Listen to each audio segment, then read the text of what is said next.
Salam dostlar, necəsiniz? Bugün qardaşımı Yox Eləyəm serisinin birinci bölümünə qarşınızdayım. Mən bunu neçə dəfə çəkmişdim. Və bacım da mənə söylədi ki, mən bunu editlədim və paylaşım. İndi bilmirəm necə editləyəcək. Salak, yemin ederim geri zekalı bu çocuk ya. Basma basma.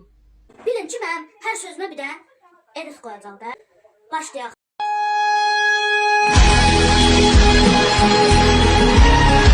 Gedirəm Həsənə salam verməyə. Salam Həsən, necəsən? Huh?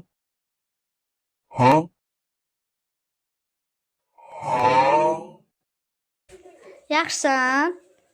Başlayırıq sənin yox eləməyə. Sənin də xəbərin var da deyəsən, hə?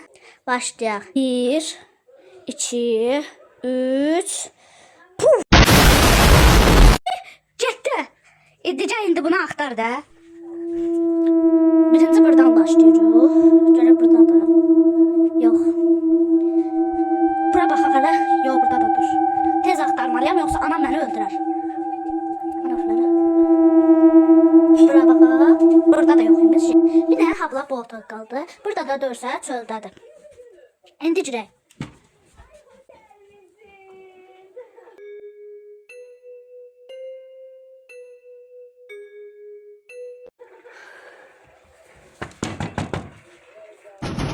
Aç lan kapıyı! Aç lan! Buradadır. Kim örtdü bura? Burada dur.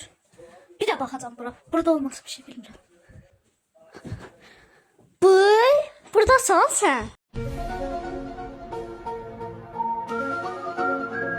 Sən. Hara qaçırsan? Hadi gazla al bir de buradan yak sadrazamın ikram. Ben dilenci şah. Qaçacaq yerim qalmadı.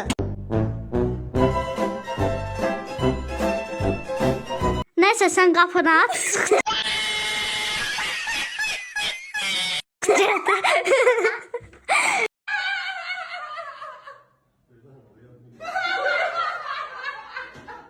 Çıx get.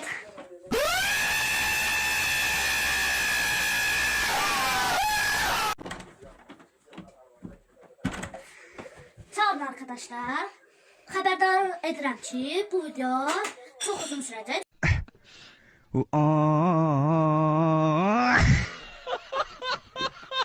Bacım, hər mənim söz deyişimə video edit eləyəcək.